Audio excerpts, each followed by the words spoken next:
खुलुमबाय आं मुनिन्द्र महिलारी नोंथांमोनखौ महिलारी wide angle चेनेलाव बरायबाय। नैबे समाव आं दङ क'क्राझार जिल्लानि दतमा हालामाव नांजाबनानै थानाय थुलुंगापुरी पार्कआव। नोंथांमोननो दिनै थुलुंगापुरी पार्कनि गासै नुथायखौ दिन्थिनो लादों। नोंथांमोना मिन्थिखागौ नैबे थुलुंगापुरी पार्कआवनो जोंनि बड'नि बिफा उपेन्द्रनाथ ब्रह्मखौ फबनाय जादोंमोन। बिथांनि गोथै सहखौ नैबे थुलुंगापुरीयावनो फबनाय जादोंमोन। लोगोसे बिथांनि मुङैनो नैबे थुलुंगापुरी पार्कखौ दोननाय जादों। गासै 26 बिघायाव नैबे थुलुंगापुरी पार्कआ गोसारनानै दङ।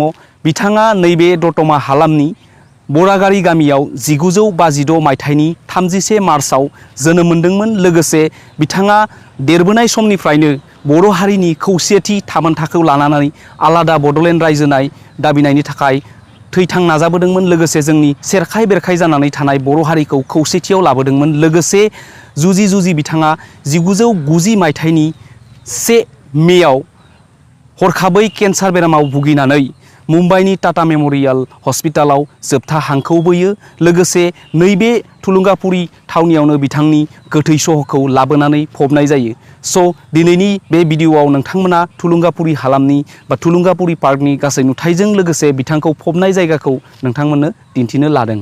बिथां गेदेमा बड'फा उपेन्द्रनाथ बिथांनि गासै जिउ जारिमिनखौ नैबे बर्डआव लिरनानै दोनदों। लोगोसे नैबे थुलुंगापुरी पार्कआवनो बिथांनि मुङै नैबे गोजौ मुसुखाखौ खालामना दोनदों। लोगोसे बेखौ पार्क सिस्टेमै खालामना दोननायनि थाखाय बेखौ समायना रमायना देलायहोनानै दोनदों। स' नोंथांमोना बेसिम बेवहाय फैयोब्ला थारैनो बर' हारिनि थाखाय गावखौनो सासे राफोद मावथि बायदि गोसोआव बोलो मोनो। मानो होनब्ला बिथां उपेन्द्रनाथ ब्रह्म बिथाङा जोनोम जानानै देरबोनाय समनिफ्रायनो बिथाङा मिन्थिनो हानाय समनिफ्रायनो बर' हारिनि आगोमा फिसाफोरनि थाखाय गोबां खामानि मावबोदों। बिथाङा अलखद समाव माखासे गोबां बर' सुबुंफोरखौ लानानै बर' हारिखौ थामोनथानि फारसे बोलो होबोदों। लोगोसे बिथांनि जा आइडिय'ल'जि बिथांनि जा सान्थौ बेयो थारैनो जोबोर मेहेरगोनां। मानो होनोब्ला थैनायसिम समहालागै बिथाङा बर' हारिनि थाखाय थैथां नाजाबोदों।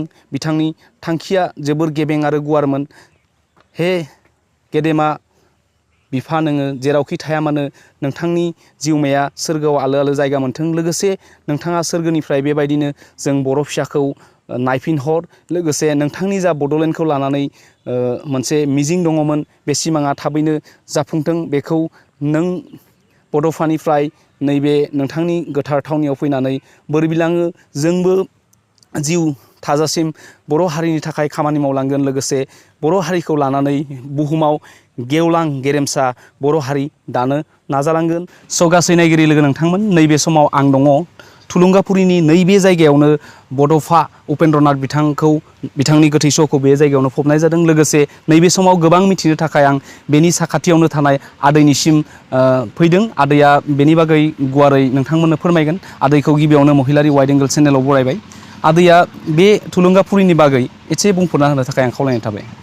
बे थुलुंगापुरीनि सोमोन्दै औ बे थुलुंगापुरीनि सोमोन्दै बुंनांगौआ जाहैबाय जोंनाथ' बड'फाखौ बाहायनो फबदों। औ बेनिफ्राय जों माने फुं बेलासि जों बाथि सावो। औ फुङावबो सावो बेलासियावबो सावो। औ दा बे बाथि सावनायनि खरसा जाहैबाय जोंना BTC निफ्रायनो हरो आरोखि। BTC गभर्नमेन्टआ आरो BTC गभर्नमेन्टआनो जोंनो हरो। औ मासिक 4000 हरो आरोखि। 4000 हरो। 4000। ओमफ्राय नोंथांमोना आलारि बाथिखौ फुंबिलियावबो सावो नामा? फुङावबो सावो। औ, नोंथाङा बेसे समनिफ्राय बेवहाय खामानि मावगासिनो दङ?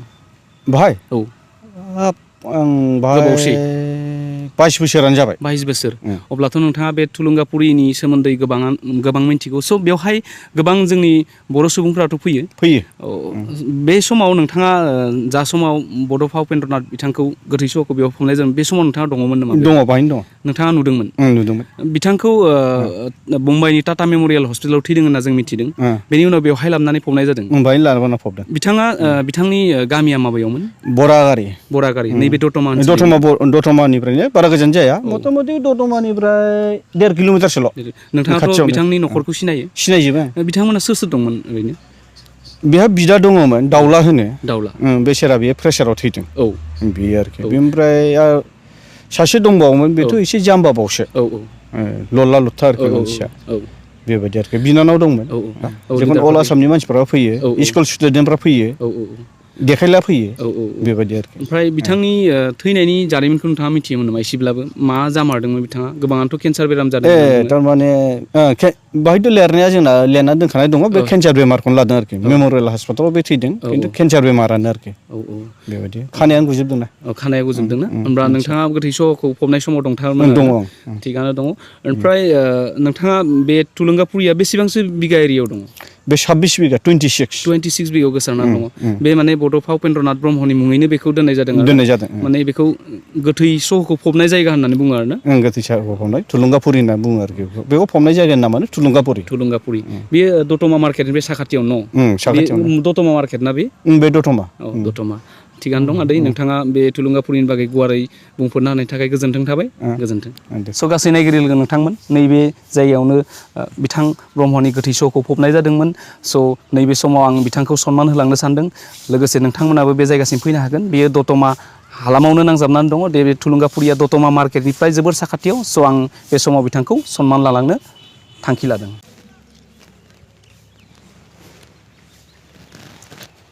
हे बड'फा नोंथांनि जिउमाया जेरावखि थाया मानो आलो गोजोन थाथों लोगोसे नों बिफानि जा आइडिय'ल'जि नों बिफानि जा सान्थौ बेखौ जों अरायसम फालिलांगोन जिउ थाजासिम नोंथांनि बिथोनखौ मानिनानै सोलिलांगोन लोगोसे नोंथांनि जा सिमां बड'लेण्डखौ लाना बेयो सानसे जाफुंगोन बेखौ जों थांखिनानै नोंथांनि बे गोथार जायगायाव दिनै गोसो गोरबोजों बोसोन लादों लोगोसे नोंथाङाबो बर' फिसाखौ नायहरबाय था बर' फिसानि हालाय हाफाय समाव नोंथाङा सोरगोआव थानानै बोर होहर जाहाथे जोंनि नाजानाया जाफुंसारो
गासै नायगिरि लोगो नोंथांमोना नुनो हाबाय दिनैनि बे ब्लग भिडिअआव थुलुंगाफुरिनि गासै नुथायखौ लोगोसे नोंथांमोना मिथिनो हाबाय बड'फा उपेन्द्रनाथ ब्रह्मनि जिउ जारिमिनखौ एसेब्लाबो लोगोसे बावैसो सिगाङाव आदैया नोंथांमोननो फोरमायना होबाय लोगोसे नैबे जायगायावनो बिथां गेदेमानि जोबथा जा सोलेर जोबथा जिउनि जा सोलेर बिथांखौ बेयावनो फबनाय जादोंमोन बिथाङा नैबे जायगायावनो बिथांनि गासै जिउ जारिमिना दङ स' नोंथांमोना बेसिम बेरायनो फै दतमा हालामनि जोबोर साखाथियावनो बेयो जोबोर मिथिंगायारि समायना नुथाय लोगोसे बेवहाय पार्क फेसिलिटि दं गासै 22 बिगायाव बे थुलुंगाफुरिया गोसारनानै दङ बेवहाय गेलेनायनि सुबिदा दङ उन्दै उन्दै गथ'साफ्रा बेवहाय बेरायग्लांफैनो हागोन बेवहाय गेलेनो हागोन स' नोंथांमोना सम मोनोब्ला बेसिम फै बिथाङानो जोंनि बर' हारिनि थाखाय थैथां जिउ थाजासिमाव नाजालांदोंमोन लोगोसे बिथांनि जा सिमां बिथांनि जा बड'लेण्डखौ लाना सिमां बिथांनि जा आइडिय'ल'जि बेयो मोगथाङाव जाफुंनो थाखाय जों साफ्रोमबो बर' हारिनि जों राफोद जोलैया बिथांनि आइडिय'ल'जिखौ मानिलांनांगोन सोलिलांनांगोन बेबायदिनो जोंनि